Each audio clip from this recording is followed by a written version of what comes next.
Welcome into this Monday. Welcome into this Monday edition of the Oxford Exxon Podcast. Chase Parham, Neal, McCready, Clark Ford studio. This I was going to say afternoon, but it's right at noon, 12:03. As we have hit the record button, Lane Kiffin moved up an hour, so we've moved up an hour too today. All in anticipation and preview, whatever you'd like to call it, of the Outback Bowl on January 2nd at 11:30 a.m. Lane talked about it a little bit. He talked about players that are not available a little bit as well, so we'll discuss those things and more as we get back with you for a fairly normal week of shows after the Christmas hiatus. So I hope all of you had a happy and safe and successful Christmas season to this point, December 28th as we're talking. So thanks for being out in the stream, for listening in the podcast format of this here show, and we'll talk about whatever you want to as the day goes on. A show brought to you every single day by the Oxford Exxon, Highway 6 West in Oxford. You can get the lunch specials, $5.69, 2 sides of bread, 32-ounce drink every single day for those, or the Speed Pass Plus app. Download it, use it, become familiar with it because it's an efficient way to get back on the road there at all Blue Sky locations in Mississippi, including the Oxford Exxon. You can earn points, you can save money in the process, and more with the Oxford Exxon and all Blue Sky locations. And again, coming to you from the Clark Ford studio. We are. Clark Ford's in Amory, Mississippi. 662-257-1900 is the number. I've said that number countless times. We did a impromptu Christmas show on Christmas night. And I may or may not have had some alcohol. You said 6 on 1 to 10, so. Yeah. I don't know. Might have gone higher than that. Got the number wrong. Corey pointed out that I got the number wrong, so I apologize. 662-257-1900. If you were calling on Christmas night, they weren't answering anyway. So if you're calling today, they'll answer and they'll give you a quote within 15 minutes in business hours, right from the right to the bottom line. No hassle, no haggle. You get your quote, and the rest totally up to you. And yeah, that's about it. What I would recommend you do is hop into a Clark Ford. If you want to use it as a gauge somewhere else, you can do that as well. 662-257-1900. You won't regret getting into a Clark Ford, though. We've got several at our house. The service is amazing. The people at Clark Ford really take care of us. They'll take care of you too. 662-257-1900. Guests will join us on the Rafters Music and Food Hotline. Rafters Music and Food on the Square in Oxford. Be a great place to hang out this weekend. New Year's Eve, New Year's Day, all that stuff. Bowl games. The NBA has begun. NFL getting into week 17 or 18 or whatever it is now, getting close to the playoffs. So there's a lot there for you to hang out and watch. They have great burgers, po' boys, shrimp, all that stuff there at Rafters Music and Food on the Square in Oxford. So, Outback Bowl, January 2nd, as we said. We're inside game week for that. Ole Miss will leave on Thursday, play the game Saturday. Again, a morning game. Several games on the 2nd. Are they leaving Thursday? Yeah, he said they're going Thursday. Okay. Yeah. He said one day ahead of when they would normally leave. Oh. So instead of going on Friday, they're going to go on Thursday. And then they'll stay Saturday night to give them a night out in Tampa, since they obviously are not going to let them go wild on Friday night. So. Yeah, they'll go up Thursday. They'll come back Sunday morning. Was the way I understood that. Got it. Good for them. Yeah. Anyway, it is what it is in this weird Frankenstein of a season that everybody's having. Well, Lane was just making a comment, and he answered a question. He was asked about will there be other opt-outs, and he said doesn't know yet. Might have, I think he said 4 that are still making decisions. That he's recruiting his own players to play in a bowl game. Lane Kiffin sounded very frustrated today. Nothing that was a huge deal, but just the roster numbers, the fact that they are apparently hit by COVID to some extent. He said he did not know the COVID number because it didn't matter. They were just going to go play the game with how many ever players they had available to play the game, and I'm sure the SEC and ESPN is fine with that because that means a check cashes on Saturday when that happens. But, yes, he said that he was not sure of opt-out numbers. He wasn't sure of COVID numbers. He implied they were under the number. Yeah. They've had injuries as well. So, look, this is going to be a bit of a skeleton crew that they had to Tampa with on Saturday. And I haven't heard much about Indiana. They seem relatively healthy, other than, obviously, Michael Penix Jr. I listened to Tom Allen's call on the 23rd, and he said that they weren't fully back yet, but they were getting close. He has another call today. We'll bring that to you. I think it's like as we're talking right now. So, yeah, they do. Not much we can do about that. They do massive. Their calls last forever. Mm-hmm. Ours don't. We're kind of short and to the point. Efficient. We're an efficient. The only inefficient thing today, and it was still kind of funny, was Lane and Parrish discussing the 1977 Tampa Bay Buccaneers for a few minutes. It actually was funny. Yeah. Parrish had said he was at the game when the Buccaneers finally won a game, and Kevin Brockway, who used to cover Florida, covers Indiana now. I saw Brockway on the call. I didn't realize he was covering he covers Indiana. IU. And Brockway asked if Lane had talked to Chris much or whatever, and Chris took a shot at his brother. Lane took a shot at his brother. Said that, he was busy losing to the Jets yesterday. So, that's cracked me up. It was true. Yeah. I don't know. Just from numbers, just from the fact of probably their chances of winning this football game, Lane was annoyed, or whatever word you want to put in that situation today. I don't know. It was the first time where he was kind of like, whatever. Like, it was just sort of. Well, there's he felt a little over it today. We'll put it that way. I think he's not even necessarily that guys are opting out. I think he's annoyed by the up and air nature of the opt out. Either do it or don't and tell me. Yeah. I think it's, hey, it's Monday, and I'm still having to figure out what you're doing. Well, it's launched quite a debate just looking at my Twitter mentions, because I tweeted on who potentially could be. Well, not even that. Just, what a bowl means, and you should just suck up and play. And it also, Lane's comment is probably revelatory of just how tired of it everybody is. You got to remember, one of the reasons Missouri, whose game has been canceled. It has officially been canceled now? Okay. One of the reasons they wanted to play in Nashville is because the game was scheduled earlier. Get it over with. Literally, the approach was, let's get it over with. It's not a typical bowl. If this were a typical bowl, what's today, the 28th? It is, yes. They'd already been in Tampa for 2 days. They'd have gone on the 26th. Yeah. They do Busch Gardens, and they do the... We've covered lots of bowl games where guys left the 26th for January 1 bowls. Yeah. There's a question in our thread. Auburn fan here, Neal. William, you misspelled my name. It's right there on the screen, but it's okay. Ronnie Sanders is reporting Harsin is targeting Jeff Lebby. Any truth to this? I don't know that I would use the word targeting, but I think he's on the short list. And yeah, it makes a ton of sense. I've said this for a little while. I expect coaching changes on this staff, on lots of staffs after the coming week. If you have success, and Ole Miss offense had success, if you had success, people are going to want your people. And Jeff Lebby's a 36, 37-year-old guy who wants to be a head coach. Probably not terribly far away from that. Probably not far from it, going to Auburn and being the offensive coordinator. If he can put up numbers like they put up at Ole Miss this year, he'll get the credit. Here's the thing. This isn't a knock on Jeff Lebby at all. I've been one of the guys that's advocated for Lebby all year. But when you're the offensive coordinator on a Lane Kiffin staff, you're never going to get the credit. Kiffin's going to get the credit. Yeah. Whether he deserves the credit or doesn't deserve the credit or all that's a debate that you guys can have. It doesn't matter. I don't really care. But, Kiffin's going to get the credit. So as a coordinator, if you're wanting to land a head coaching job, you probably at some point have to get out of that shadow. And then I'll say it, because hell, why not? We've been hearing a rumbling for, a month and a half to keep an eye on, I can't believe I'm doing this because it's going to light up 400 message boards, to keep an eye on Kendall Briles, the offensive coordinator at Arkansas, coming to Oxford. Let me stress this on video, on audio. This is a rumor. RUMOR. With the caveat that Jeff Lebby would have to choose to go elsewhere to activate said rumor. Yes, Jeff Lebby would have to leave, but Jeff Lebby's going to have some opportunities to at least discuss. I think that's obvious. Yeah. I think Auburn's going to want to talk. But now, look, Brian Harsin might not be as far along as some people in the media. And not to take a shot at anybody here, but this is some of the same media that were saying Lane Kiffin and Auburn were super hot and heavy. I mean, Hugh Freeze. And Hugh Freeze too, but they were doing it with Lane Kiffin. Yeah. So, I mean, we ain't hitting 1,000 over there. So you got to be kind of careful with that. Does it make sense that Lebby would be on a short list? Absolutely. Of course.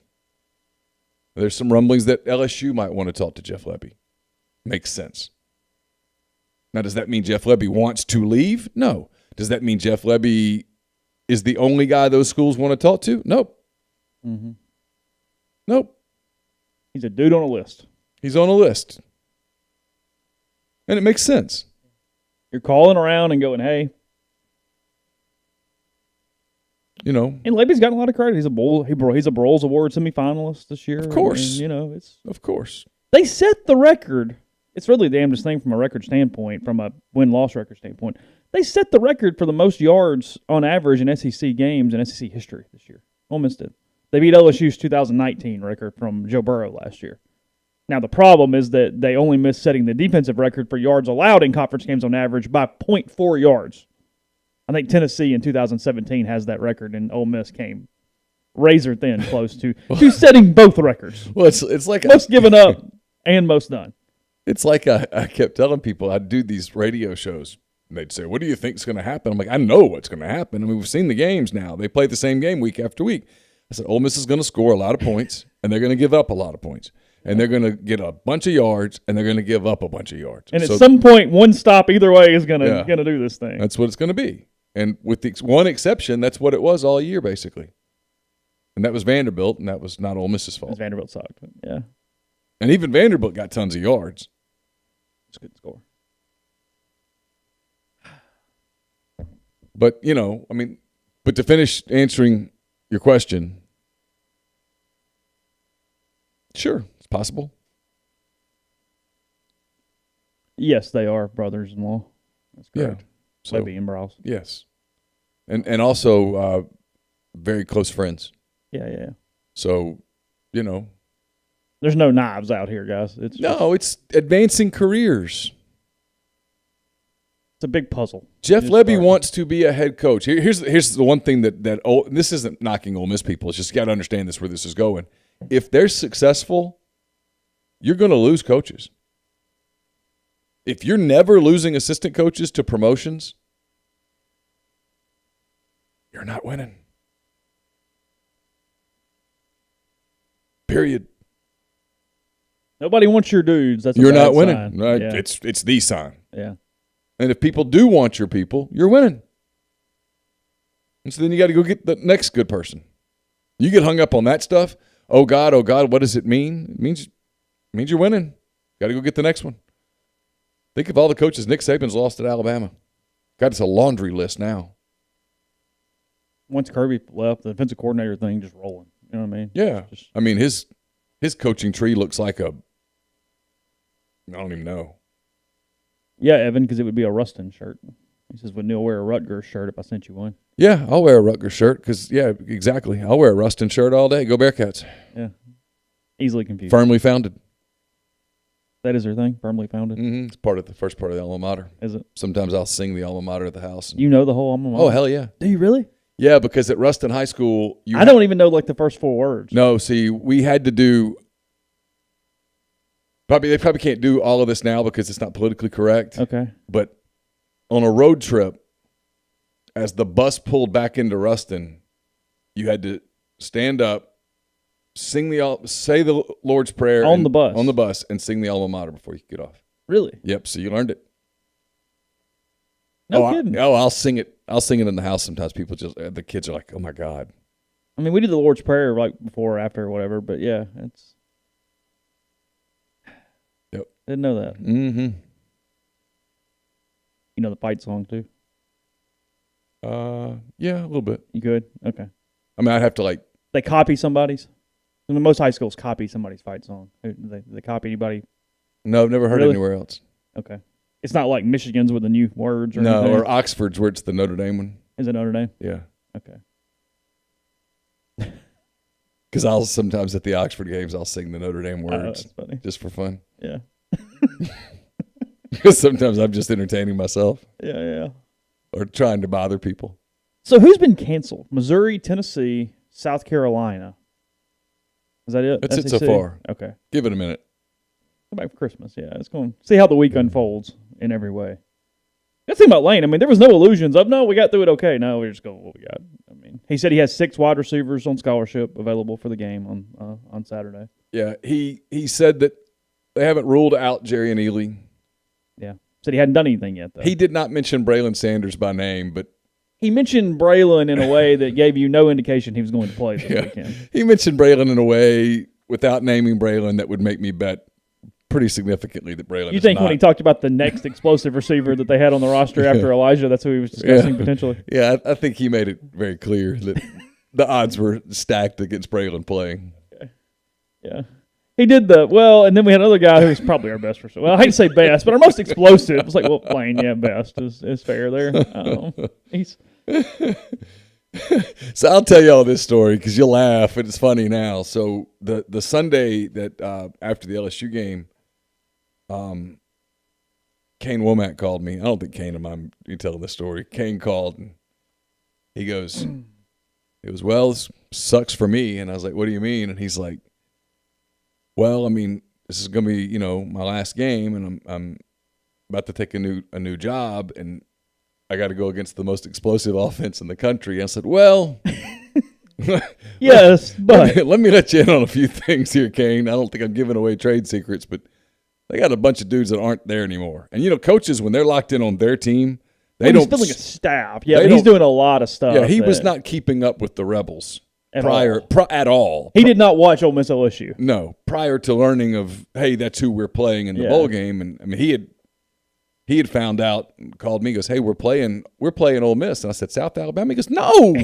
Indiana." And I was like, "Where?" He goes, "In the Outback Bowl." I was like, "No shit, really?" I mean,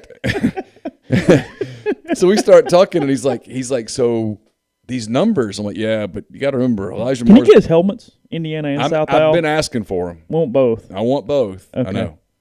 Can we do that? I would like an Indiana helmet. That would be cool. Some even Freeze gives us a helmet, so he can't give us a helmet. Yeah, I need to point that out. You need to point that out. I do. I need to send that text here in a minute that goes, "Hey, Hugh Freeze sent me a effing helmet." That might get me 4 helmets. Okay, go ahead. Sorry. But I was like, Elijah Moore's not playing. Kenny Yeboah's not playing.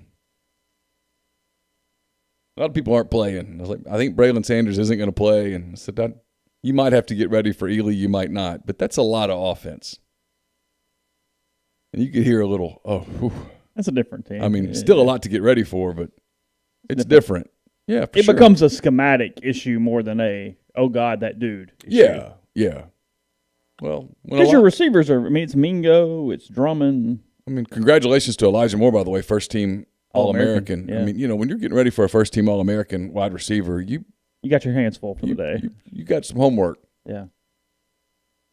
And that's. Yeah, you check him off. You don't have to worry about Yeboah. And if Ely's not going, you don't have to worry about him. You probably have to start really studying their run concepts a little bit more because they're going to figure to run the ball Snoop more. And Parrish and so, I don't know. We'll see. They can have another offensive lineman, or they can have an offensive lineman opt out. We don't know about that yet. I mean, there's stuff offensively that just kind of is what it is. It's such a different – I wrote about this in 10 Thoughts a little bit. This is such a weird game, too, because you have one team that's year one, had a hell of a year, could have been a lot better. Yeah. Gave some games away, but the game itself. There's a reward on the prize, not on the game at the moment. A little bit. The game itself doesn't mean anything. I mean, if we're just being honest, I know fans don't like that. Yeah, every game means something. I get it, but this game won't. If Ole Miss wins it, that's nice. But you're not building on it, really. You're getting ready for next year. It's all about transition and stuff. It's for Indiana. This is a big deal. Cap, a really impressive. Yeah. And there's a lot of sentimentality. Mm-hmm. Tom Allen's spent time in Tampa as a high school coach, as a college coach. Defense coordinator at South Florida. He's playing against, a school that he once coached. His son played at Oxford for a minute. Mm-hmm. I mean, there's some stuff. It's Kane Womack's last game before he's taking over in Mobile the next day. It's a stage for Indiana. SEC school, Outback Bowl, the whole deal. Big moment for them. Some teams are going to lose in front of them. Obviously, they have an opportunity to finish potentially 5th, 6th in the country. Yeah, I mean, look, I'm not saying Ole Miss isn't going to show up, but I mean, what comes to mind if they don't really lock in and play as well as they can is what Bo talked about when he was on the show a couple weeks ago. He said, first play at TCU, so he ran the bootleg and got popped and said, they're at a different speed today. They got an issue here. They're here. Yeah. Chip on shoulder. And we're not. Yeah, Indiana's got a little chip. Yeah. They think they should be playing for something bigger. They thought if you're going to Florida, they ought to be on the Orange Bowl. That's what they thought. And they got a point. They ain't wrong. They got screwed out of their division because the rule was the rule. Yeah. Like, Ohio State's the better team, but the rule was the rule. They're not wrong. Something up? I don't think so. Something breaking? No, I don't think so. Okay. Talk for just a second. Yeah. All right, I'll pay a couple of bills here. Podcast also brought to you by Grenada Nissan. Grenada Nissan, located just off Interstate 55 in Grenada, Mississippi. They've got a complete selection of new and previously owned Nissan vehicles. Great lease deals as well. It's GrenadaNissanUSA.com. We're also brought to you by Blue Delta Jeans. Need to find that reader here somewhere. I'll have to find it here in a second. I'll come back to Blue Delta. We're brought to you by The Rogue. We'll have scoreboard business on Saturday at, I think, 9:30 a.m. Ole Miss and Indiana. It's an 11:30 a.m. Central kickoff, so we'll get started with the scoreboard business at 9:30. It's brought to you by The Rogue. The Rogue is your destination for fine men's clothing. Their stylists hand-select pieces from top designers. From work to lifestyle to nightlife, there's the perfect something for everyone. The Rogue has all the best items from Peter Millar, Martin Dingman, Jack Victor, Halsey, Duckhead, True Grit, and more. The Rogue has delivered fine men's clothing for more than 53 years. Their classic style, attention to detail, and commitment to excellent service continues to make The Rogue a special place to shop. Again, it's 4450 I-55 North in Jackson or at therogue.com. Also brought to you in part by Heritage Properties. Heritage Properties, home to three communities in Oxford: Faulkner Flats, Cambridge Station, and Lexington Point. They're all three are multifamily housing. They all offer on-site management and maintenance. They're pet-friendly, and they offer short-term leases. All you got to do to get in touch with them is go to live@faulknerflats.com or call 662-234-4558. And we're brought to you by Meadowbrook Wealth Advisors of Raymond James. It's a team in Jackson providing planning and investment guidance to clients across the state and surrounding areas. Financial advisors Logan Phillips, Chris Carrero, and Ryan Geary are partners with a commitment to personalized excellence and service. So call them at 601-368-2215. See if they might be a good fit for your financial goals. Raymond James and Associates Incorporated, member New York Stock Exchange, SIPC. Podcast is brought to you by Community Mortgage, Oxford, Memphis, Settle County, and Chattanooga. Underwriting and processing is done in Memphis. You're getting local underwriting. It understands your market. Leader in condo financing, the float down option, and more. You can find Jason at 662-234-2704 or JLOWE at communitymtg.com. No, people typically know where I am and what I'm doing at this point. I had a load of missed calls from my house, and I was like, okay, that's a little weird because that seems odd. My 4-year-old was calling me on accident over and over and over again, so it's fine, all good. But I looked at my phone and I got startled for a minute because I was like, that's a little strange, without like a text or something. So nonetheless, okay. Neal's picks will return this week. We have lines and things for those. We'll see how many games actually end up getting picked by Thursday because of cancellations and different things. But nonetheless, they are there. Does a little bit, but doesn't necessarily matter. Let's do this first. Ole Miss basketball starts league play tomorrow. Alabama, the opponent in Tuscaloosa. What do we know about this group, Neal? I still think their shooting is what it is. I mean, because we haven't seen them since the laugher against UT Martin, and UT Martin must suck. Ole Miss did shoot well and play well, but that was not one that was going to be indicative of telling us much about those two teams. Yeah, no, it didn't tell much. They shot better, like you said. They got some Jarkel Joyner looks like he's getting more comfortable. Matthew Morrell played better, which is what they're looking for. Alabama's had some struggles. They've lost 3 games already. We'll see. Who the hell knows what it's going to look like from a – I'm going to be honest here. I've had a hard time watching college basketball. It doesn't look like college basketball. It doesn't sound like college basketball. And it doesn't feel like college basketball. And maybe when they play conference games, it's going to feel different. But I watched some of Louisville and Kentucky the other day. And normally Louisville, Kentucky has a certain feel to it. It's the feel. I get Kentucky kind of sucks right now, but nonetheless. I'm talking about the way it feels. Yeah. Kentucky sucking just makes Louisville want to kill them more. Because there's no energy. Yes. There's nobody in the stands. So there's none of that. And so it you're watching a practice. So you're watching a high-level basketball practice. And it's tough to watch. And one of my mailbag questions, and I'll answer it right here, is, hey, what are your early thoughts on the NBA? How hard it is to watch games in empty arenas. That's what I'm getting. Oh, for me, I'm struggling with it. And I'm not bitching. I got to do it. It's part of my job, and I'm going to do it. But, man, it's weird. We'll say right now the Thunder are the only undefeated team in the Western Conference. I think it's going to hold. You never know. Where it's going to go from here. But right now, they're the 1 seed, playing their way right out of the damn lottery. They're already winning too much already. They won one Saturday night. They won, and Shai Gilgeous-Alexander, who's Carson's current favorite player, made a game winner with about 1 point something left to win it. And I was like, it's a bittersweet win right there. It's good and bad. And he goes, well, the Hornets are terrible. And I'm like, and those are the games you can't win. That's the point. And he's looking at me like, hey, Carson, so I know you're just not getting in the NFL, but New York Jets, they mean anything to you? Like, hey, no, don't win. Like, it's like Twitter yesterday, and they were serious was, hey, Jets, why don't you pull all your starters at halftime? You're tied. Stop. Like, what are you doing? They've screwed it up. They've lost their shot at Trevor Lawrence. He's a Jag now. That's first pick in the draft. Like, for what? I know. What are you doing? Because they blew one the week before. They've almost won 3 in a row, remember? They intentionally blew the coverage against the Raiders to lose that one. Mm-hmm. Yeah, the coach has done too good. Yeah. That's why I was watching the Thunder, and what kind of struck me was, Baisley and SGA might both be a little too good to be as bad as they need to be. Mm-hmm.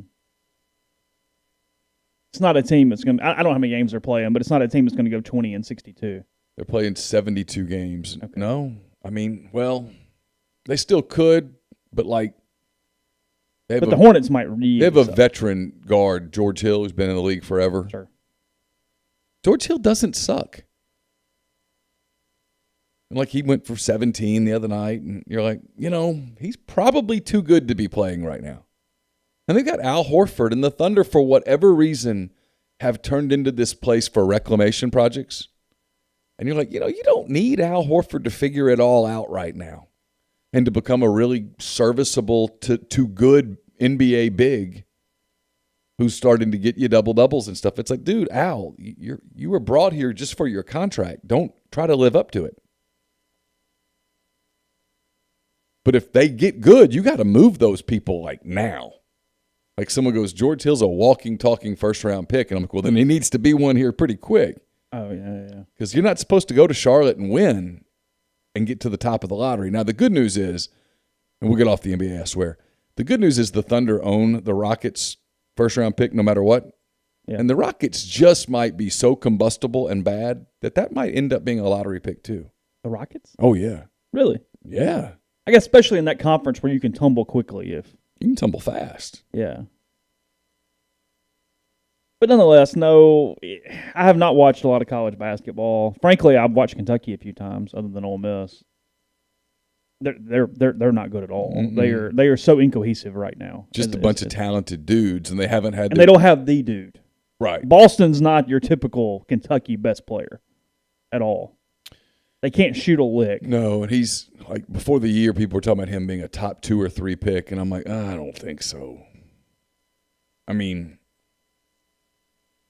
nah. I mean, Kentucky's one. I know they played a decent schedule, but they're 1-6. I mean, AC says the Thunder have 0 shot at the playoffs. Chill. No, I'm not talking about. That's not the point. I'm not talking about the playoffs. I'm talking about don't win more than about 12 games. Yeah. We're talking about first pick. I'm talking about ping pong balls. Yeah.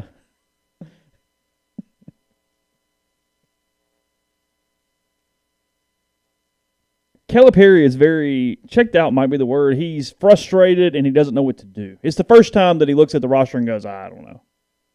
I mean, that one kid showed a lot of emotion on the court and he basically suspended him for a little while. I mean, they're pushing buttons without much of a button to push. It's a hard year. It's not a typical year. Rup's not Rupp. You're losing to Georgia Southern at Richmond. Yeah. It's not like, hey, I ran through Duke and Carolina and whatever, and it just didn't go my way. Yeah, they They blew the game against Kansas. They didn't have a normal offseason. They didn't have a normal preseason. And you don't get to build that cohesion that they need, where suddenly you're more talented than everybody, and everybody starts to play together. Mm-hmm. Now, look, at some point they're going to put some games together, I think, but because the league, frankly, is not as good as we thought. It's really not. Now, it's possible that everybody nationally is just not as good as we thought, except for Gonzaga, and it is what it is. There's some good teams in the league, though. Arkansas is really good. Tennessee's really good. They are.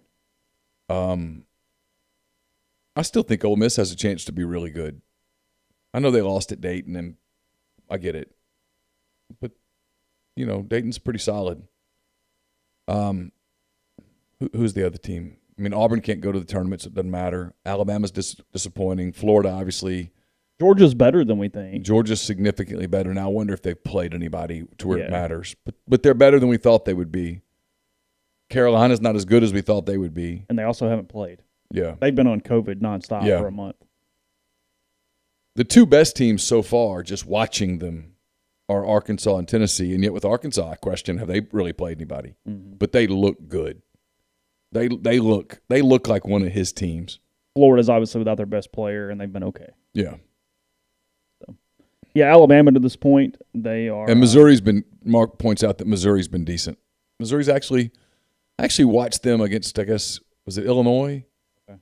And they look pretty good. Alabama's 5-3 this season, as Neal said. They've lost 3 times. They played in the Maui Invitational. That was actually in Asheville, North Carolina. And they lost to Stanford, got popped by Stanford, 82-64. They beat UNLV, and they beat Providence. In that, Clemson beat them by 8, 64-56 in Atlanta. They beat Furman 83-80, and they lost to Western Kentucky and Rick Stansbury 73-71 before beating East Tennessee State 85-69. So that is their schedule to this point. They have a incredibly difficult opening schedule. Alabama, Ole Miss, Tennessee, Florida, Auburn, Kentucky, Arkansas to open. That thing could be night before the middle of January if you're not careful. I mean, that's got 1-5 all over it if you don't beat Ole Miss. Here's what's interesting. Blake Robinson says in the thread, Kermit wins the SEC tournament for an automatic bid. Kermit is genius, especially in tournament games. You're right. But guess what? What if there's no tournament? See, the league tournaments are what I think are in I do too. Complete danger. If you told me. Because why are you risking those teams getting together 1 week prior to the NCAA tournament for COVID Exactly. reasons? Barring something happening with the pandemic that we're not anticipating in the next 3 months, I just don't see how. I don't either. And so you've got to approach these games, every one of them, as if they are NCAA bubble games, because they probably kind of are. You aren't. You have to go into it at least early, and maybe it'll change later, like you said, where there's miraculous numbers, but let's get real here. That doesn't appear to be where we're headed. We appear to be headed, we're 24 days from changing presidents and going from a president who doesn't like to talk about, I'm not being political here, doesn't like to talk about it and is very encouraging of opening up, to a president who wants to shut everything down. If you're counting on conference tournaments, it's a risky deal. And so you've got to approach these games with even more seriousness. No, I do think the tournament is going to be, as much as always, and maybe a little more geared toward Power 5 schools for whatever reason. Oh, I do too. Just a guess. Oh, I do too. I do too. I think that's likely the case. Frankly, national landscape, I mentioned a second ago, I don't know if Gonzaga's going to lose again. Those son of a guns look great compared to everybody else. Gonzaga's really, they're really good. Really good. They got that transfer from Florida, and from a roster standpoint, they're in pretty good shape. I've heard nothing about the tournament being cut teams. I don't know. That's not my area. So if that's true, I haven't heard that. I don't know about that. But Ole Miss, Alabama is on Tuesday. Hadim C is back from quote, an illness, end quote. I don't have any idea. Kind of forgot he was not around. They've been better in the post because it hasn't been that topic we've talked about. Kermit Davis pointed out that he had a concussion before the illness. He had a concussion, and then they had the shutdown for 2 weeks, and then he had an illness. So he's been basically out for 6 of the last 7 or 8 weeks. So he's going to play in spurts while they get him back into shape. Did you see the NFL announcement, by the way, about next year? No. They're adding another week to the regular season. Not another game, but another week. Okay. And so it's going to push the Super Bowl back a week to President's Weekend. Really? Which is good because now the day after the Super Bowl will be a national holiday, as it should be. That's really good. Makes a ton of sense. Yeah. I have no problem with that. I always wish they would move the Super Bowl to a Saturday so that the next day could be a national day of recovery. Half the country doesn't watch Super Bowl. But the other half gets pretty drunk watching the Super Bowl. Well, I think that's one of the reasons it starts so early. It kicks at 5:18 or whatever. It's going to take 5 hours to play. So, let's not have this thing ending at 1 a.m. Give everybody an opportunity to go to bed. Well, just better than if it started at 7:30. Yeah. Yeah. Because, even on the East Coast, it's only 6:20 or whatever when that thing kicks. Schedule on Tuesday, the other games that are going on, A&M is at LSU. That's a 7 o'clock start on SEC Network. On ESPN2, South Carolina. No, it's already been postponed. Carolina's not playing. And then Ole Miss, Alabama. So those are your Tuesday games. SEC Network for that as well. So a doubleheader. 8 o'clock start for Ole Miss and Bama. I was going to pull up Ken Palm and just see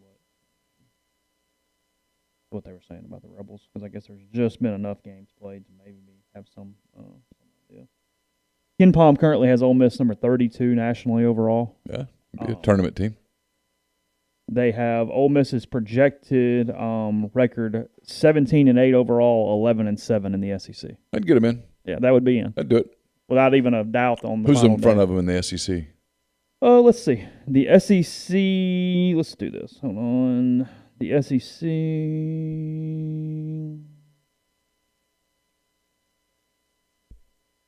Tennessee at 9. Yeah, they're legitimately good.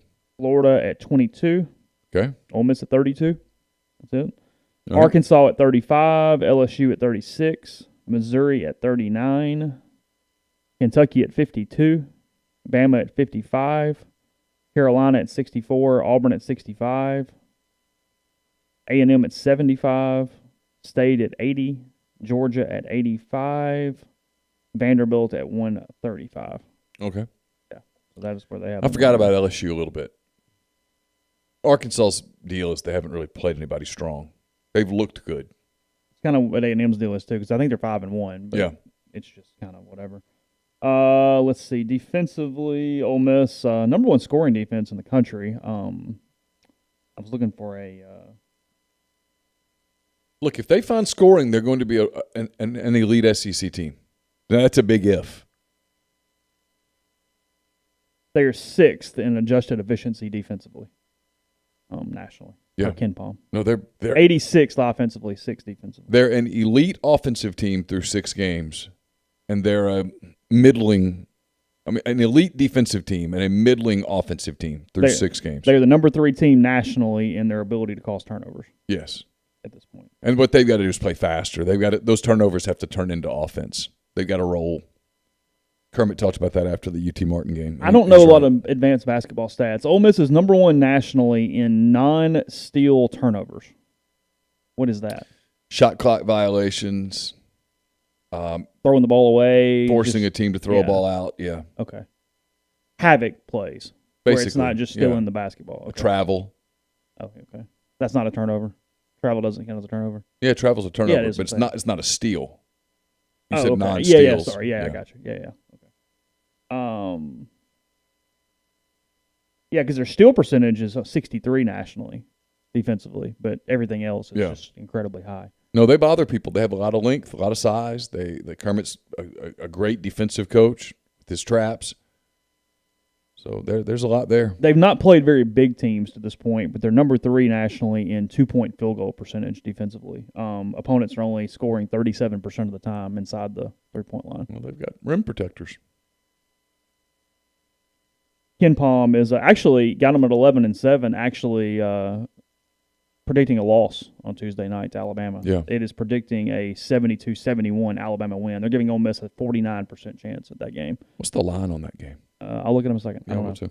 And then they do have them winning 3 in a row after that, though. They're giving them a 79% chance to beat Wichita State, a 71% chance to beat Auburn, and a 71% chance to beat South Carolina.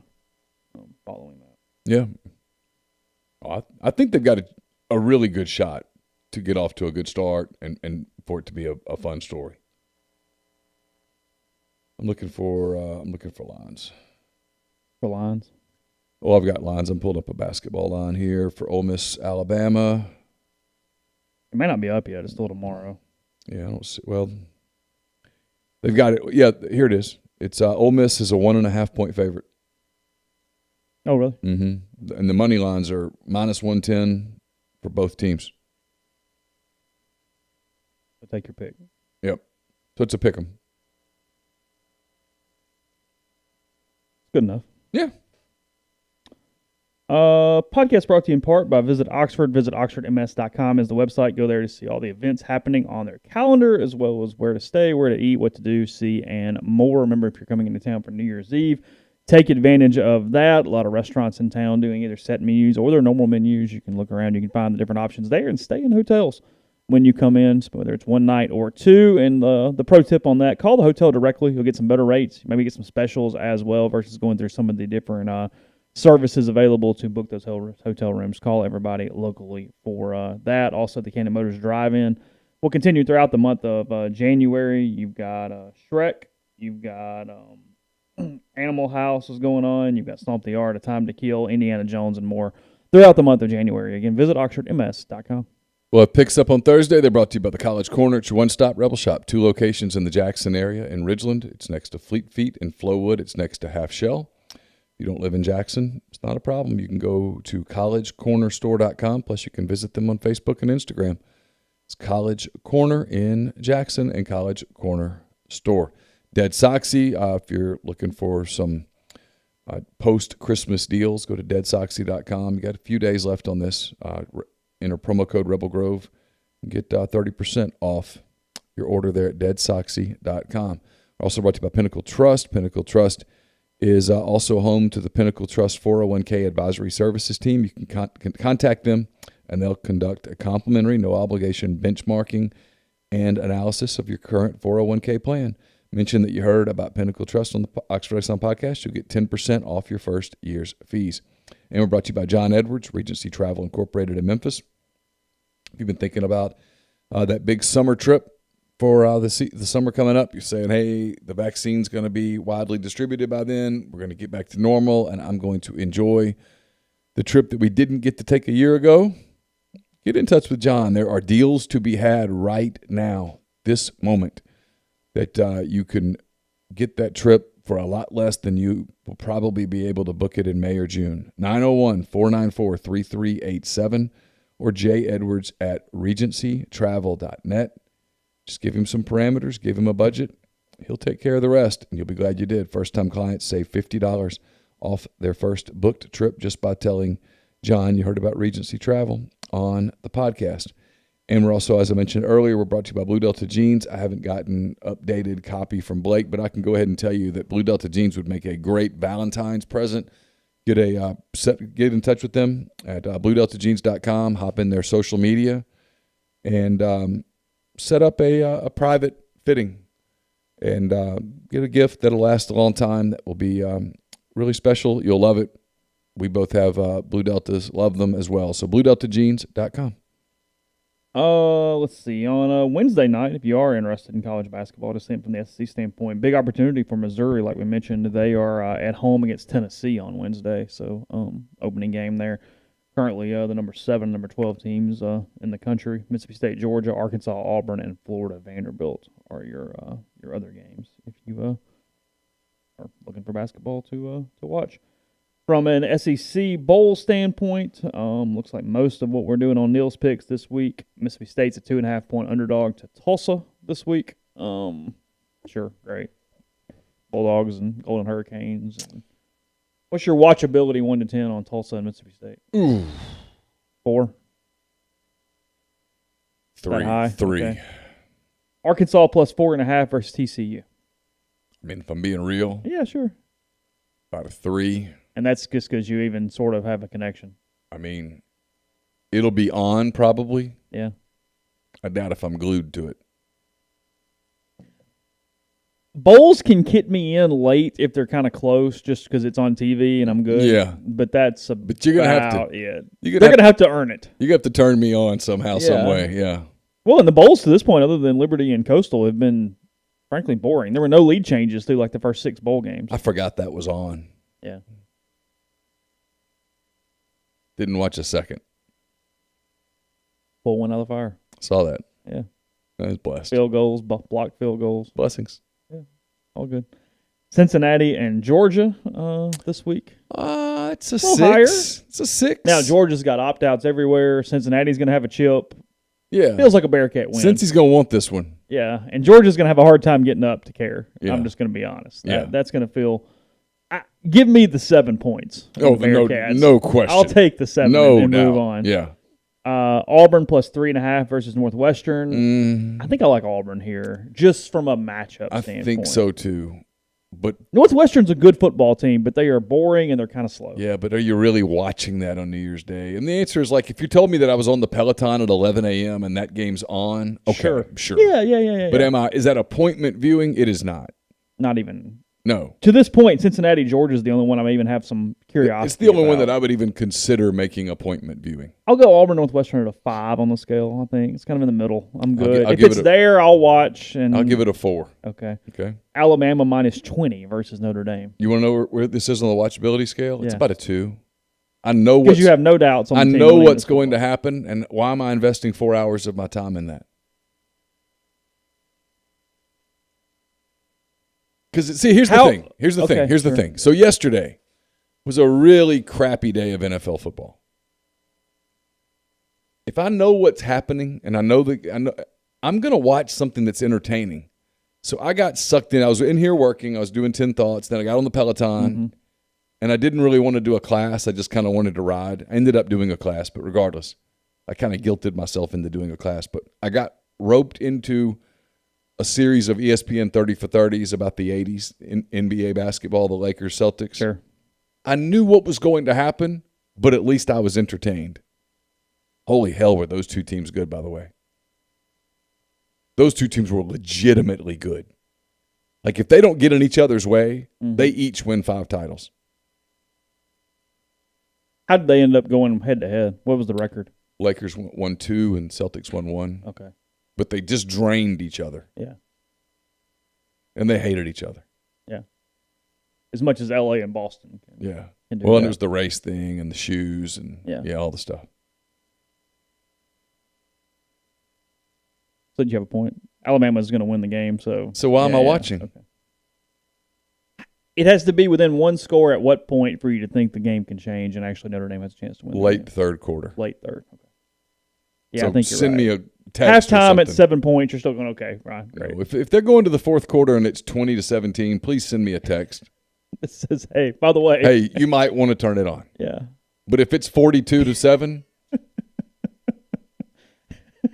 I'm cooking something or whatever. I mean, the next game has at least some watchability because maybe you can't convince me on how Notre Dame wins this football game. I can't think of the path. No, because That's the Alabama problem. doesn't lose those games. That's the beauty of Nick Saban that he doesn't get credit for. Frankly, this is the thing that Nick Saban does not get credit for. They never give a game away. Never. They lose, but you have to beat them. They don't have the 6 turnover game. Doesn't happen. Not often. I mean, look, he's been there 14 years, so if you're going to point out 2 examples, that doesn't count. They don't have because Ole Miss forced a shit ton in 2015, but they forced them. That was an Ole Miss team that was really That's what I'm saying. good. Yeah. I mean, that was a really good Ole Miss team. Yeah. Ole Miss kicked their ass. I mean, those were forced. My point is they No, I don't know. they don't have the Ole games. Miss Arkansas game where you're just throwing the ball. Yeah, where you're throwing into triple coverage for no particular reason, or you're laying the ball down or you're committing 18 stupid penalties. They don't have those games.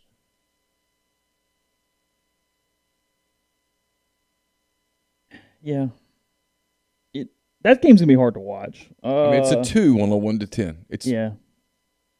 Clemson minus 7.5 versus Ohio State. It's a 7. Yeah, 7's where I was 7. thinking. Trevor Lawrence. Give me a halftime score, and I might really lock in. Yeah. I still think Clemson wins the football game. I still think Clemson wins pretty big. You going to lay them? 7.5. Yeah, I'm going to lay them. Okay. Think so. Clemson annihilated them last year, right? If I recall, yeah. Look, Lawrence is legitimately good. If Lawrence plays all year, he's the Heisman winner, and it's not even close. And everybody knows it. He's still going to get votes, right? Or do you think it was one too few games to do it? I think Trask played so well in the championship game that he's going to eat up the third-place votes. You're not voting for Trevor Lawrence? No. My vote's already done. Yeah. Yeah. You think Devontae wins? Yeah. Do you? Yeah. Do you think that all three likely 1, 2, 3 being Southern create some issues where a certain player wins because of the way this thing does get a little region odd? Could. But look, typically that benefits quarterbacks. I think if you vote for Mac Jones as you don't have anything to apologize for. No. They had a hell of a year. Look at the numbers. And there was a point in the season where Devontae Smith probably wasn't even Alabama's best wide receiver. Mm-hmm. That's how good they were. And then what do you do with Najee Harris? Yeah. You know. And their offensive line's great. But holding all of those things against Mac Jones feels... Their center's out for the play. Yeah. Feels unfair to him. Mm-hmm. In the same way that Trask benefited a lot from having Kyle Pitts out there as a human vacuum cleaner. But, okay. Yeah. That's like punishing a coach for having good players. Well, he recruited them. NC State, Kentucky, 1.5. Yeah, I was going to say 2, maybe, sure. if I'm being generous. There's nothing about that game that's sexy at all to me. No. The Belk Bowl? Where is it? It's the Tax Slayer Gator Bowl. Oh, they're in the Gator. Oh, who knows? Yes. Sounds good. There is no Belt Bowl this year. Oh, I don't think. Is there not a Belk Bowl? I don't think. If Ole Miss was full strength, Ole Miss, Indiana would be very high. It'd be a really fun football game. Oh, this would be like a 7 or an 8. Yeah, I know. Which is the beauty of a Lane Kiffin deal. Yeah. If I'm being honest. It's low right now. If I'm my pal in Dubuque, Ole Miss is going to prove it to you. Yeah. I'm probably turning it on. Yeah, you're turning it on. But I'm making... Because you recognize the uniforms and it's Lane Kiffin and sure. But I'm making alternate plans. Because it does feel like a game that could get out of hand. Mm-hmm. 6.5's the line there, by the way. Ole Miss plus 6.5 versus Indiana. I'm, as of this moment, leaning pretty hard toward laying the points. Lane gave that kind of the go-ahead today, I felt like. Somebody who hasn't yet stepped up is going to have to step up. Kane's a really good coordinator. He's going to be ready for Mingo. Who's the other guy? Well, and frankly, Drummond's more battle-tested than Mingo. Right. Mingo has not gotten a lot of separation, and he's dropped balls. Yeah. Just be honest. Yeah, they don't have – who's the guy in the slot that's creating – I know there's rumors, but he hadn't done anything. There's a rumor out there is pretty strong that John Rice Plumlee's going to play in the slot. Makes sense because someone's got to. But if you're going to – oh, boy, I mean, it makes it more watchable. But, I mean, if you're expecting John Rice Plumlee or anybody – And John Rice has got to prove he can catch the football. Yeah, to go replace Elijah Moore, well, okay, yeah, that's sure, whatever. Yeah. I mean – You can't expect that of anyone. I mean, bully on you, yeah. Hey, the guy that's potentially the number 2 wide receiver in the country, you're taking his spot. Yeah, so let me get this right. Yeah. This guy's caught one pass ever, and he's okay. Yeah. Yeah. When you take those red and blue glasses off, let me know. That's just a lot to this game could have been one of the best games of the day, and who knows, maybe it'll end up being one. Because if you told me Indiana comes out and plays tight, I buy it. And look, I know he's a decent quarterback, but Tuttle is not Michael Penix Jr. I mean, they won their last game like 14-7 or something. No, he's not the quarterback. Yeah, and Tom was talking the other day about Penix is going to be their quarterback next year. I mean, there's no Tuttle is not the there's quarterback. no controversy thingy here. Yeah. Right. He's playing because Well, Tuttle can't. he's our friend David Morris when Romero broke his collarbone. Yeah. It is what it is. Yeah. Now, look, they can run the football. Yeah. And Ole Miss is going to have to stop the run because otherwise they're going to get in there and they're going to get physical. Yeah. The one non-SEC game we are doing this week, Oregon plus 4.5 versus Iowa State. Interesting football game. And I put this on because this is pretty high on the watchability. It is. Frankly, Iowa State almost makes it more watchable than Oregon, which is an amazing sentence, but it's true. Well, Matt Campbell's done a hell of a job. He has. So, yeah, I'm 6.5 on that one. Yeah. Something like that. I was going to give it a 7. Yeah, feel good about that. And then this one, and I don't even necessarily know why, but the watchability's high. A&M, North Carolina, A&M -7. I'm interested in this football game. Oh, big time. Both teams have something to play for. Both teams are building for something. A&M's a little pissed, and they have a right to be pissed. Carolina thinks they really have a shot with Sam Howell next year. They probably do. They're not a bad football team. So, yeah, this is, of all the games, frankly, this is the one that's got a chance to be, sign me up. Mm-hmm. Even the uniforms kind of contrast one another. It just sort of looks good. It's got a chance. It's in Florida. There'll be fans in the stands. You get the best suit combination because North Carolina is the home team, so A&M will wear the white on white. Carolina will wear their powder. Yeah. Or Carolina, or whatever you call those damn blue. It's Carolina blue. It's Carolina blue. Well, it's powder blue, though, before Ole Miss took powder into 14 different shades. Yeah.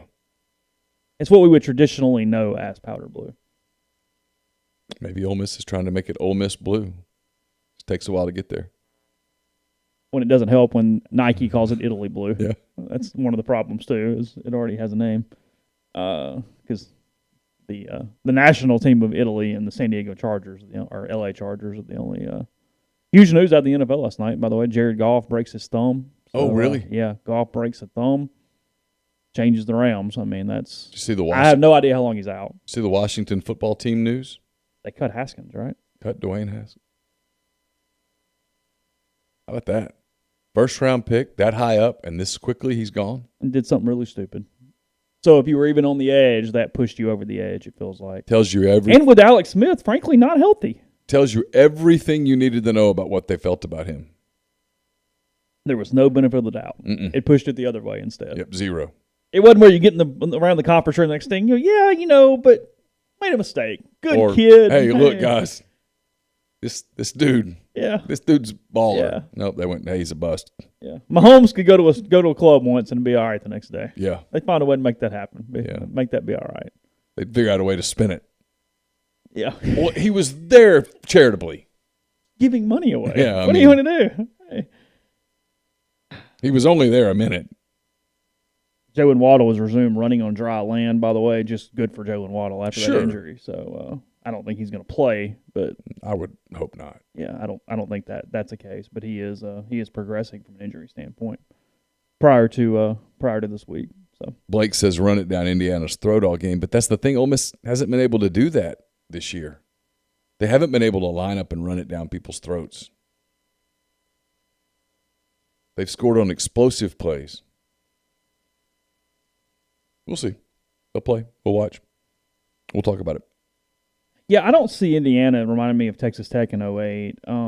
If anything, Ole Miss was the team in that bowl game with the chip on its shoulder a little bit. Oh, yeah. Tech was sleepwalking early and then kind of couldn't recover after that. They were bitching about being there the Yeah. first part of the week. Yeah. And it just sort of, which they got up 14-0. Good thing, because otherwise they were going to lose by 50. Yeah. Go back and watch those highlights. I did it a month or two ago. It's amazing just what offenses have changed and what they look like because, I mean, we thought that type of offense with Jevin and Dex and those was kind of dynamic, and it sort of was, but it looks nothing like offenses today. I mean, it's rudimentary and I-form and no tempo and all that just, stuff. The tempo's a game changer. Just plodding. Yeah.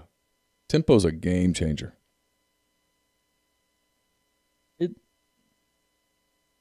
I can't watch highlights of the 09 game. That might be the most boring bowl game in the history of the world. Ole Miss and Oklahoma State. Two teams that had no interest in being there. And that press box was so cold. Remember how cold it was? And it felt like we were in there forever. Because it made us go super early. And the game just dragged. Yeah, I felt like dragged. I felt like and we'd been there for a week. And it was a disappointment for Ole Miss. Yeah. I mean, it was just kind of because they missed out on the Citrus Bowl by losing to State in the last regular season game. Had they beaten State, they would have played Penn State in the Citrus Bowl. Yeah. But then when they fell to the Cotton, once they lost the game because Houston did not have that team at all ready for like Dan Mullen's first game in Starkville that year. So I think it was close at the half because Shea had that really great catch. Yeah, it was maybe even tied at the half. 17-14, 17-10, 17-17. It wasn't close in the third quarter. No, they ended up taking knees late, right? Yeah. To not score again. Animosity picked up just a touch from that point. Just a little. They got a little carried away. We didn't know what was happening that day when Dan Mullen took the microphone. We didn't know where that was going. Looking back, that was a pretty big moment. There was a lot that day. Cam's in the stands. Cam was in the stands. That was the end of Houston Cowbell. Nut. We didn't know that was the end of Houston Nut, but that was the end Absolutely of Houston Nut. The end He of never Houston recovered. That was a 2-game losing streak for Houston Nut that he never recovered from. Mississippi State, Jacksonville State. 2 in a row. That was a doozy. I guess we knew it, but what's amazing about some of that is how I know we recognized it, but it took a couple weeks into camp. Going into 2010, not realizing just how far that program had fallen, just from my camp standpoint of, hey, what are the expectations? Well, they might. They sucked. We whispered it. And you saw them out there and went, they don't look like that team you just watched. We commented on it. But you had to be careful back then because that was a different day and age. Criticism was not accepted very well. No, criticism being accepted has improved a lot over the last decade. Yeah. Some of that's just time, social media. Some's the coach. I mean, a lot's the coach, yeah. Lane Kiffin doesn't care if you criticize. And Matt, like, hey, it's fair. Yeah. Okay. Yeah. I mean, we all big boys. Well, with Matt, by the end, it was. We all know the score.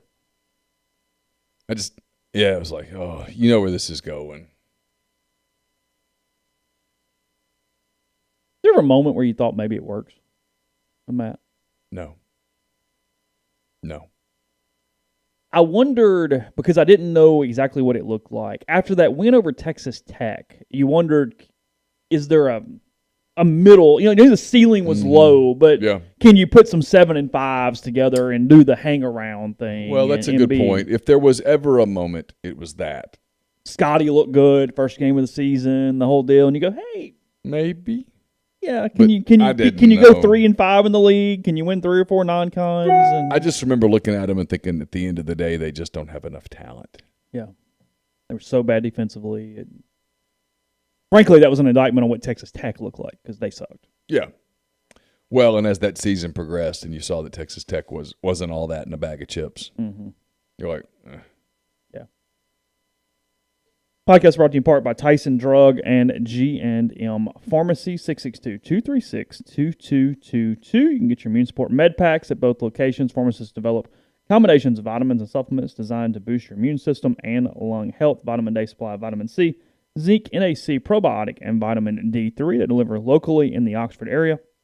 And they offer MedSync to fill all your prescriptions the same day each month to make it easy on you, whether it's stopping in or having them delivered. You have the medicine you need when you need it. So, again, that's 662-236-2222. Tyson Drugs in Holly Springs or G&M on South Lamar in Oxford.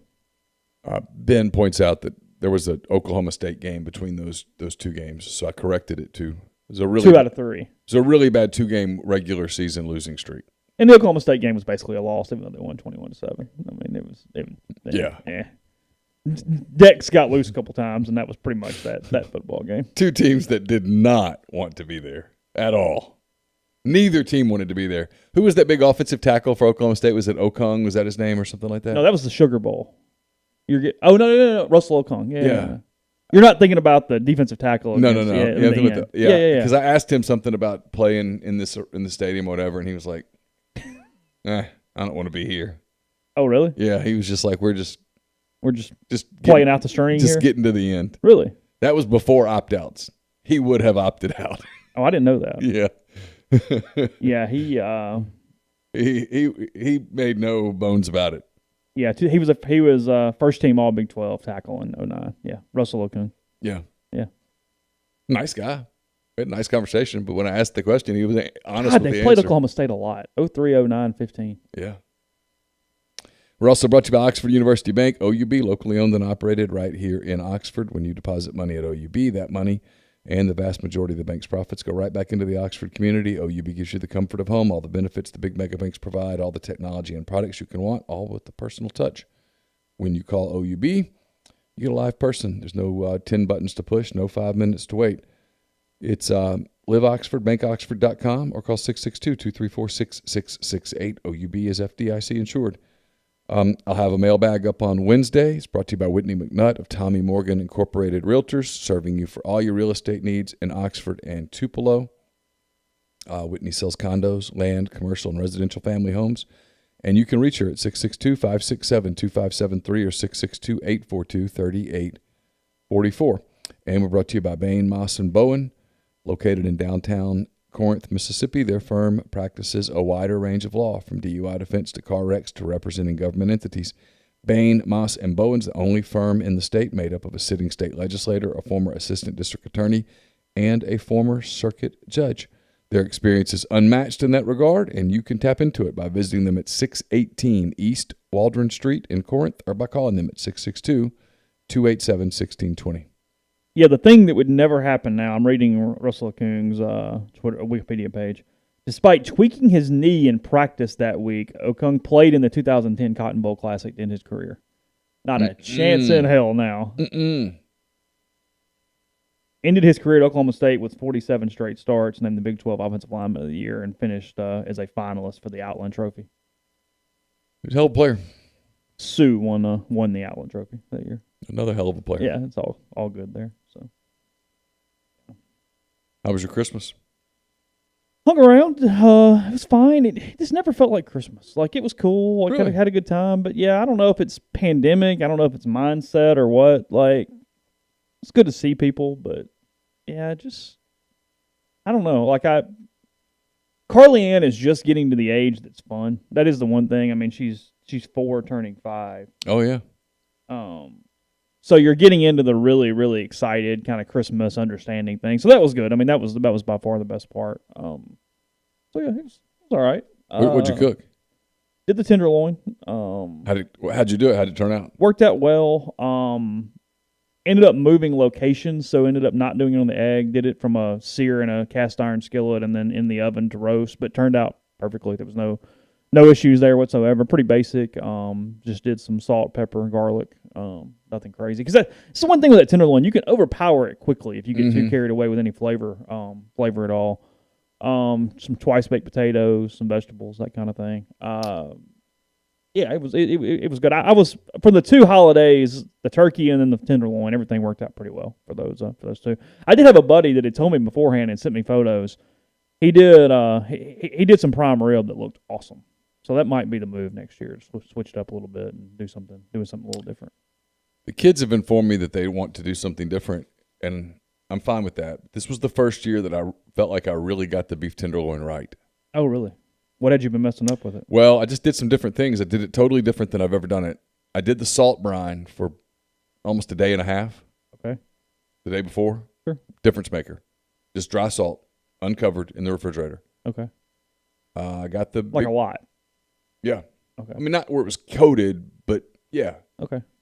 And then I got the egg indirect heat to about 275 maybe-ish. And put it on there, got it to about 115. Close. Took it off, let it rest. Did you pull around, what, 125, 127, somewhere in there? Yeah. Okay. So I got it to about 115, pulled it, let it rest, took the thing off, put the grates back on, let them get hot, and then I seared it. When it got hot, it got to about 600. Just a quick. I mean, just 1 minute each side, if that. Got it to about 128, 129, let it rest. It was really good. It's the best one I've ever done. Really? I'd never done the reverse sear. About 6 pounds. Well, they trimmed it down. It was, Yeah. It was from LB's. It was gorgeous. It was probably about 4 pounds. And then we did some other stuff too. I did some scallops in a cast iron skillet. I have a hard time with scallops. I don't pull like that. That's For whatever reason, I'm really good with those. Yeah, you can screw those up fast. That's an intimidating. The key thing is you flip them. 1 minute, flip them. About 30 seconds, get them off. Don't do anything crazy. Yeah. Get your skillet really hot. What I do is I put my skillet on the big green egg, and I just take one piece of bacon and cook it, and then get the bacon out. Yeah. That way I know it's hot. Oh, okay. And then you get added a little bacon flavor to it. But sure, you're not really doing it for that. But you know your skillet's hot when it's frying a piece of bacon. And then you just put them in 1 minute, turn them 30 seconds off. Salt and pepper. That's it. And I did some shrimp on rosemary skewers, which is the rosemary skewer makes a difference. Yeah, it's awesome. And it's kind of cool too. It looks cool. Presentation and all, whatnot. So it was fun. I enjoyed the cooking. It was fun. Yeah, ESPN.com, Haskins all over the front page. Brian Kelly says Notre Dame has nothing to prove. Well, nothing to prove. You're just going to get your tail kicked on whatever day it is. That's what I'd tell my team, though. Yeah. Hey, you're here. We're here. You we made it. Here. Let's just go play. Go try to have a day. Let's see what happens. Yeah. Don't have to be better than them 365. Just got to be better for one. Every cliche you can come up with, that's the one. Just play the game in segments. They might beat us 9 times out of 10, but what if today's that one? Well, if you're even after one quarter, you just got to beat them for 3. Get to halftime, still in the game. Hey, we just got to go have one half, boys. It's the basketball game in the last 4. I mean, who knows? Hey, that shit happens now. 2 or 3 shots. That's all this is. That happens. Yeah. Hey, let's just hang. Let's fight and claw and scare them. And then you get in the last 5 minutes, and you're like, hey, why not? Yeah. We're here. Anybody can be better in 5 minutes. Yeah. And then get that thing down to a minute and a half, and you're like, they get a little tight. Hey, we just got to make one shot here, boys. Ball. Someone make a 3, someone get one stop. Ball game. Yeah, so you're just, in football, you're just trying to get to a place where you can say, hey, we just need one drive. We need one stop. We need one turnover. I just don't think they can get there. But psychologically, that's the right thing to say. Last thing, and we'll do more NFL tomorrow because we always do it more on Tuesday. I'm in a weird spot here because Breeze is the Saints' best chance, but he looks like Peyton at the end of Peyton's career at this point from an arm standpoint. Yeah. It's over. Like, they'd have to really play well and get lucky in the playoffs to make a run.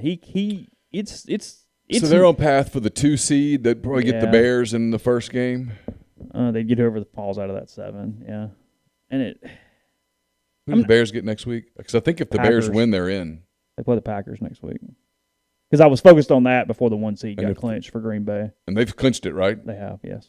So Green Bay's not playing anybody next week. That's true. I mean, you're not letting Aaron Rodgers on that field if you're Green Bay, are you? No, I think they've clinched it because the Saints can't catch them now, and the Rams sure as hell can't. So, no, yeah. Or Seahawks can't. So, that's what I'm saying. So, if you're Green Bay, is anybody worth the damn playing? Can the Seahawks still catch them is what I don't know. Hold on. I'll pull it up. My point being, though, I mean, the Saints, look, this is the best defensive team they've had in a long time. I think they're going to get Michael Thomas back. Alvin Kamara's a freak, but it just – everything short and intermediate. There's a lot of floating on balls down the field from Breeze right now. He made some pretty poor decisions on Saturday against Minnesota. I know they scored 50 points. I understand that, but I also know kind of what I was seeing as well, and I'm not feeling great about it at the moment. It's really not. I don't know if these two teams have played or not.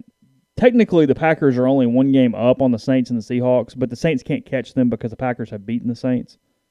The Saints currently have the tiebreaker on Seattle.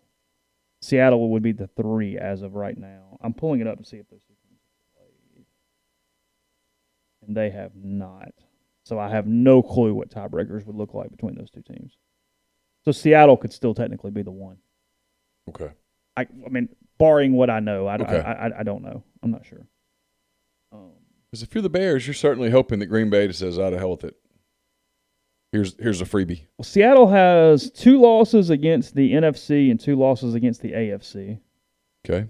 So let's see. What does Green Bay have? Green Bay and Seattle did not play? No. Okay. 1, 2, 3. If the Packers lose, I'm 99% sure the Seahawks would have the 1 seed because I think the Packers would have 3 losses against NFC teams. So who's in the mix for that last spot? Bears and who? I'm going back to that now. The 7 spot right now is a tie between the Bears and the Cardinals. Okay. And Dallas is they're 2 back. It's over. It's Bears or Cardinals. Bears or Cardinals. They're both at 8 and 7, and the Bears have the tiebreaker if they end up tied. Now, I think the Cardinals play the Rams. I think that is correct. And the Rams will be without Jared Goff. That is correct.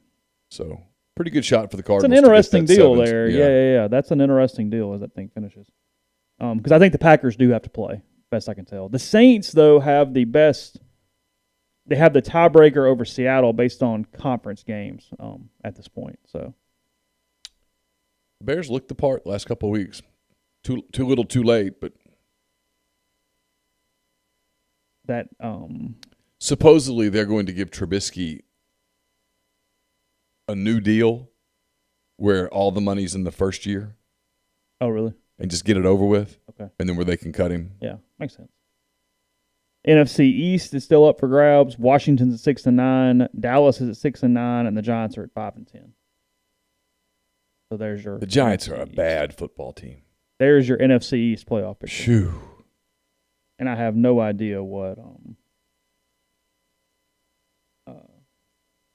Zach, no.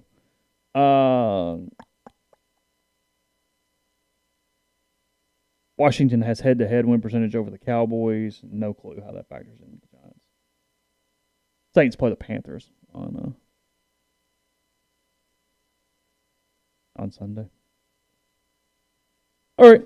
More Ole Miss and Indiana talk as the week moves on. We got some player availability tomorrow on Zoom, so we'll bring whatever to you from that from those sessions at rebelgrove.com. You can check out for a lot of conversations, a lot of stuff. I don't expect the defensive line hire to be made prior to the bowl game, so I think they're still a week away at least for them for sure from that or any other changes sure. as well. So we'll have anything up to date there on the site. So appreciate everybody in the stream. Appreciate everybody hanging out and listen to us on the podcast form of this here show. We'll talk to you tomorrow. Have a good day.